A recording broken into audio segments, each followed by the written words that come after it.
Well, good morning, YouTubers. It's 4:10 in the morning.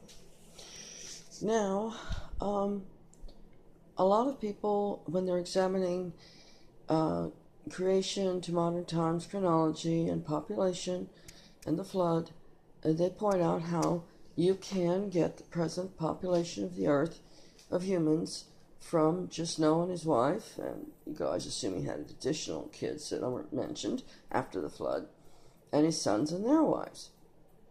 But there's a little problem nobody ever seems to address that I don't recall anybody addressing. And that's this.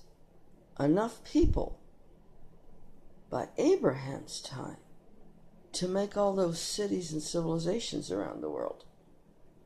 Now, granted, in those days, a big city was something like 5,000 people.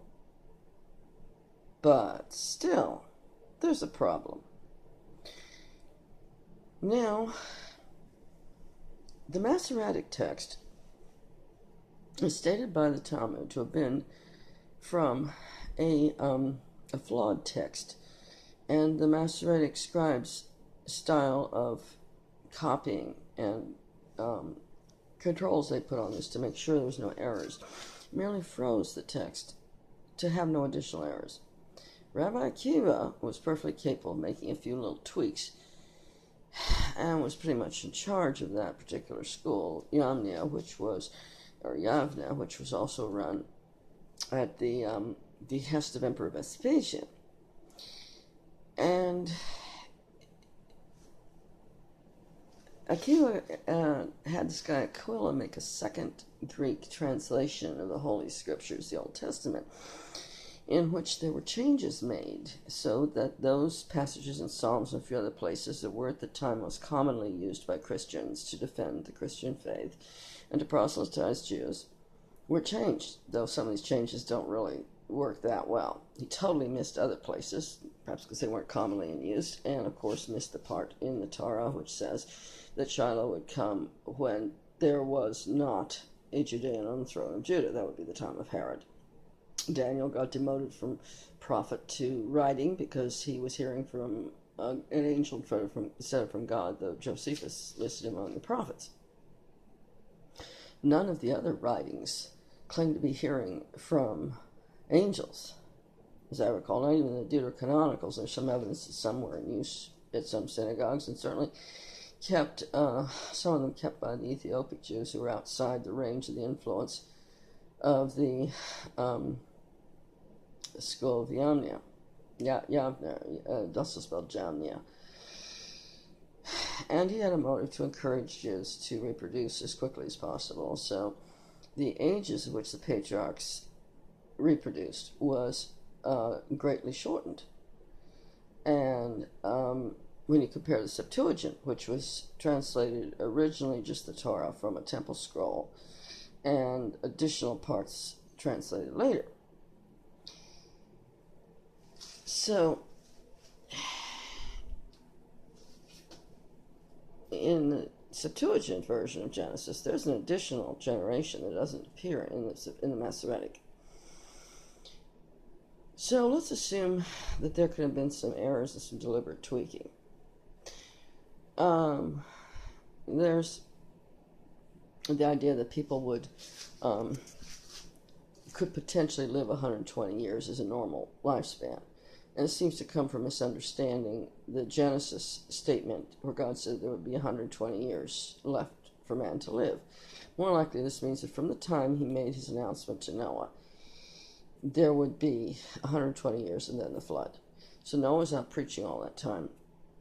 And some would have heard, some all would have heard, some would have believed, some would disbelieve, but none of them believed enough to change their ways. Now, if they were space capable in those days, and war is a jump starter for technology, and it was said in the Genesis that the whole earth was filled with violence and all flesh had corrupted its way or had its way corrupted on the earth. And then the incursion of the angels who were interested in not corrupting the bloodline, but just lust, and they were materialized spirits. Angels seem to be a non-reproducing type of creature, which have neither male or female, or just what they are. And they're referred to as male because they're big and strong. And there's never shown any female angels. The females that are in one vision are just a vision describing something. They aren't indicated as being themselves angels. So, it looks like there's no DNA for the angels to provide. It also says there were giants in the earth in those days and after, when the sons of God, etc., etc., so the daughters of men were fair and so on. Now, this is always treated as being indicated there was a second incursion of this sort of stuff after the flood.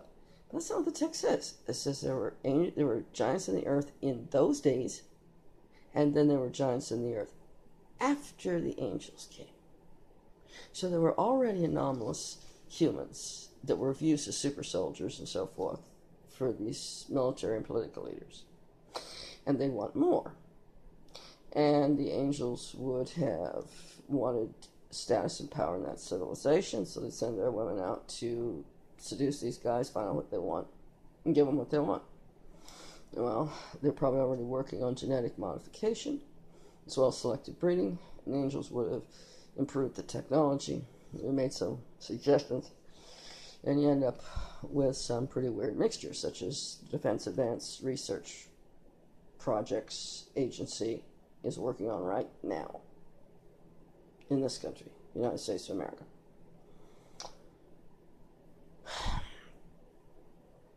And they want to have soldiers that can go for a week or more without food, without water, without sleep, and still be fit to fight and not make stupid mistakes at the end of that time.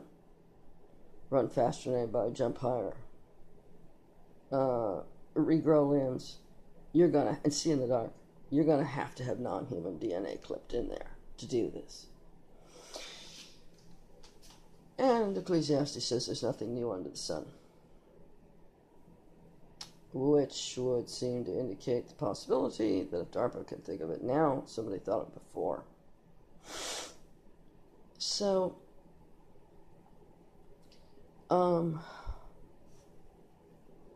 also if you have, now there's two ways of dealing, bear all this in mind, okay? Because I'm going to get back to it. There's two ways of dealing with that problem of having enough people in Abraham's time, that soon after the flood, to have all those civilizations and cities. One is to tweak the begats. You can figure maybe when it says that so-and-so lived a certain number of years and begat his son and then lived a full number of years after that, that really what he begat was the ancestor to the son, who was the ancestor of the man who took his place as patriarch. That you should place the full years of his life between his birth and that son's birth, was really his grandson or great-grandson, who then took his place at that point. Now, you do this, you can fill out a lot more time between Abraham and the flood, and between the flood and creation. You could push things back, especially if you throw in a few more generations. You figure it's originally always written on clay tablets. And there could be misunderstandings and problems and switching from Sumerian to Akkadian to Proto-Hebrew. There's room for, you could push the creation itself back to 10,000 or 12,000 BC, and the flood back, 5,000 or more BC. The Jewish calendar now claims we're in 57, 70-something year of the world. Well, that's wrong for creation.